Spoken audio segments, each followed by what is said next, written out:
ఓం నమ శివాయ, శ్రీమాత్రే నమః. మిత్రులకి, శ్రీభిలాషులకి, అలాగే నన్ను ఇంతగా ఆదరిస్తున్న యూట్యూబ్ ప్రేక్షకులందరికీ కూడా పేరు పేరు ధన్యవాదాలు.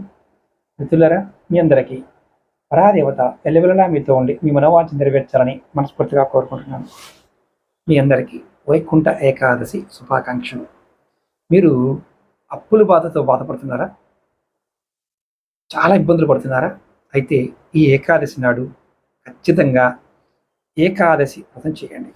మీరు ఇది వైకుంఠ ఏకాదశి నాడే కాదు, ఏ ఏకాదశి నాడే చేయవచ్చు. శ్రీమన్నారాయణుడు లక్ష్మీదేవిని మెచ్చుకుని ఒక వరం ఇచ్చాడు.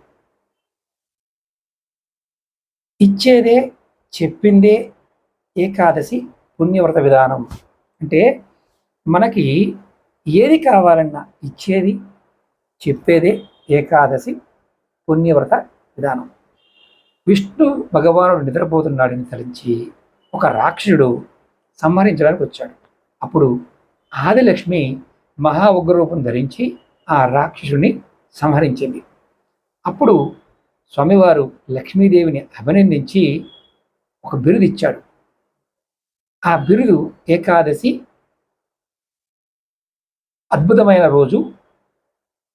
ఈ రోజు వైశాఖనుడనే మహారాజు పర్వత మహర్షి చెప్పిన విధంగా ఏకాదశి వ్రతం చేయడం, దాని ద్వారా మహాబాధలు వెదల నుంచి బయటపడ్డాడని, అతడు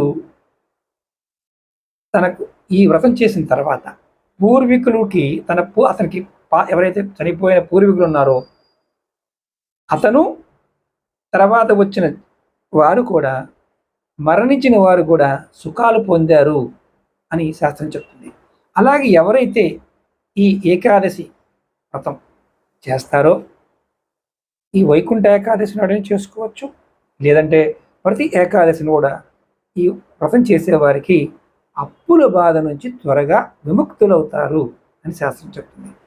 మీ దగ్గరలో ఉన్న దేవాలయం ఉన్న పూజారిని అడగండి, హోమం చేసేవారిని, వ్రతాలు చేసేవారిని అడగండి, ఖచ్చితంగా చెప్తారు.